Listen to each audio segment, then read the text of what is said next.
le 1000 nazioni di Venezia.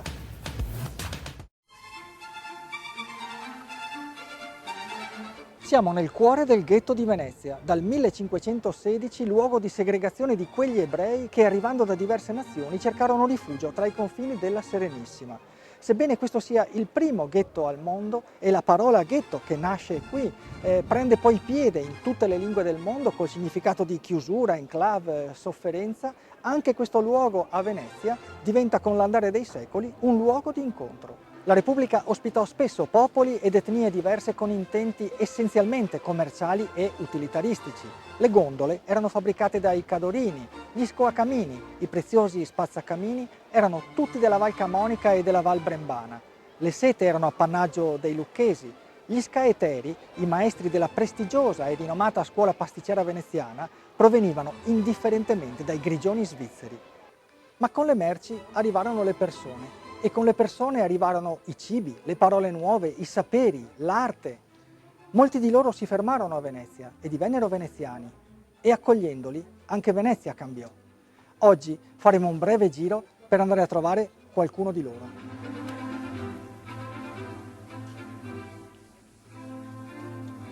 Nel 1621, dopo alcuni decenni trascorsi nella locanda all'Angelo a San Matteo di Rialto, i turchi ebbero il loro fondaco, ovvero casa magazzino dall'arabo Funduk, a Palazzo Palmieri sul Canal Grande, che divenne da allora in poi per sempre il fondaco dei turchi. Peraltro il fondaco, fontego in veneziano, non era certo stato pensato per loro. Fin dal XIII secolo, ai piedi del ponte di Rialto, esisteva il fondaco dei tedeschi, nome col quale i veneziani appellavano un po' tutti i nord europei, che fu ricostruito ai primi del Cinquecento dopo un incendio.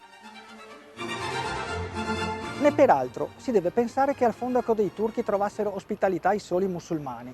Si trattava dei sudditi dell'impero ottomano.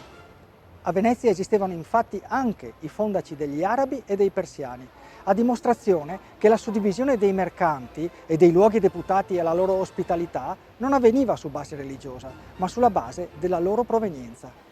Come gli albanesi, che assieme a una calle centralissima a San Marco, che porta ancora oggi il loro nome, avevano qui a San Maurizio la loro scuola di devozione, che ancora oggi mostra sulla facciata un curioso bassorilievo. Si tratta di Maometto II, che con la sciabola sguainata guarda la rocca di Scutari. La guarda, ma non può conquistarla, perché è difesa dai veneziani.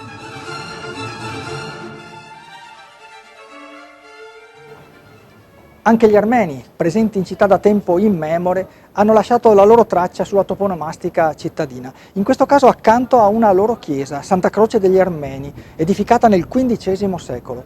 A tutto ciò va aggiunto che la comunità armena di Venezia possiede un'intera isola, San Lazzaro, sulla quale nel 1715 Mechitar di Sebaste fondò una congregazione. Altra comunità secolare è quella dei Dalmati, che ancora oggi ha una bellissima e antichissima scuola-nazione dedicata ai santi Giorgio e Trifone, che non ha mai cessato le sue attività nel corso della storia. Una scuola per la quale Vittore Carpaccio dipinse uno dei suoi cicli più conosciuti.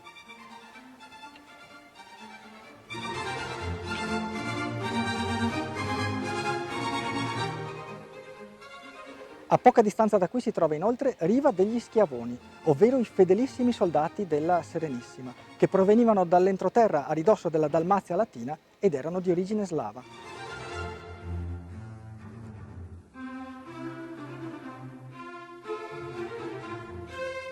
Ma non di sole comunità lontane era formata la variegata comunità cittadina. A Venezia ci sono ancora oggi Corte Bressana, riservata ai bresciani, Calle dei Furlani, ovvero dei friulani, e Campieo dea Feltrina, dove la comunità di Feltre aveva una casa riservata ai suoi appartenenti. Ultima, ma solo in questa breve carrellata, è la comunità greca di Venezia, la cui vitalità è andata ben oltre la storia della Serenissima. Essendo San Giorgio dei Greci la più antica chiesa greca dell'Occidente, costruita in pieno Cinquecento, e tutt'oggi sede della metropolia in Italia. Sebbene la diaspora greca inizi nel 1453 con la conquista ottomana di Costantinopoli e la Repubblica autorizzi i greci a costituire una confraternita solo nel 1498, i rapporti tra Venezia e la Grecia sono antichissimi e pieni di segni, nell'arte, nella lingua, nella cultura.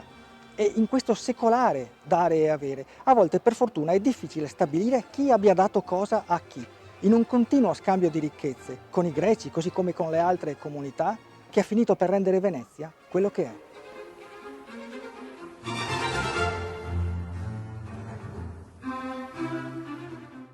Ti è piaciuto questo video? Metti il mi piace su Venezia in un minuto e invita i tuoi amici a farlo.